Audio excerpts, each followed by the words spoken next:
Hi, I'm Michelle Begue with a look at what's happening in Latin America now. But first, our news trivia. What Latin American country has just signed a free trade agreement with China? We'll have the answer later.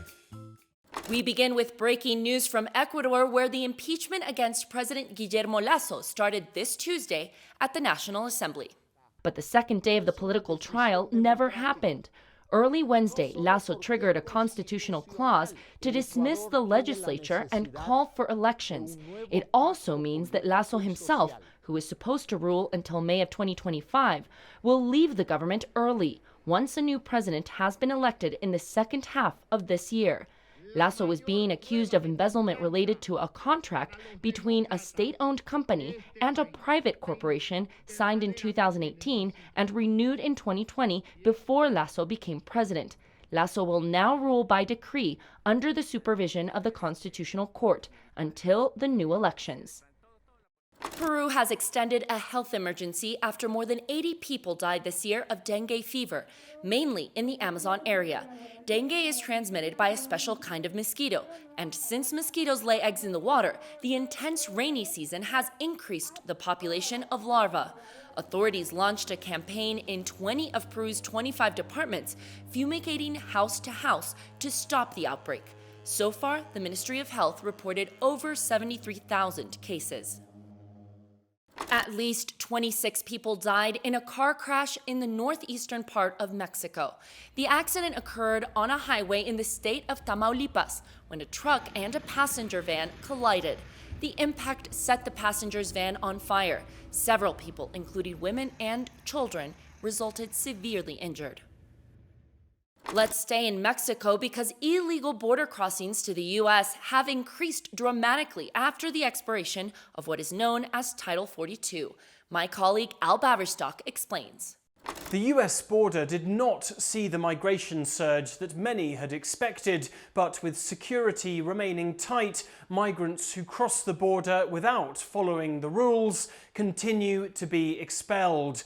During the week following the end of the COVID-era migration policy, the United States deported 2,400 migrants into Mexico and thousands more on flights back to their home countries.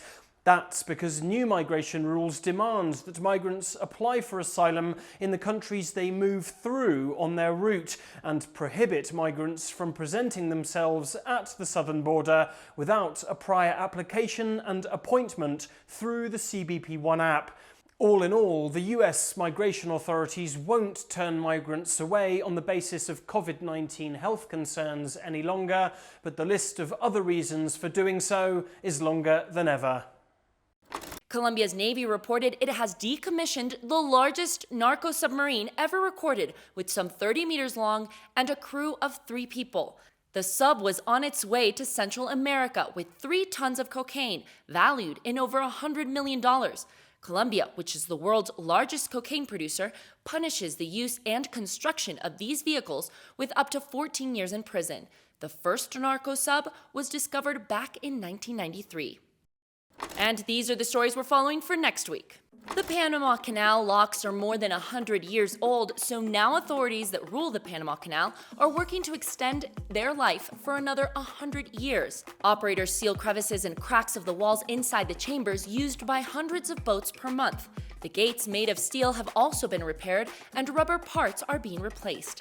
Despite the ongoing maintenance that will last a few weeks, canal traffic continues. And now the answer to our news trivia. The answer is B, Ecuador.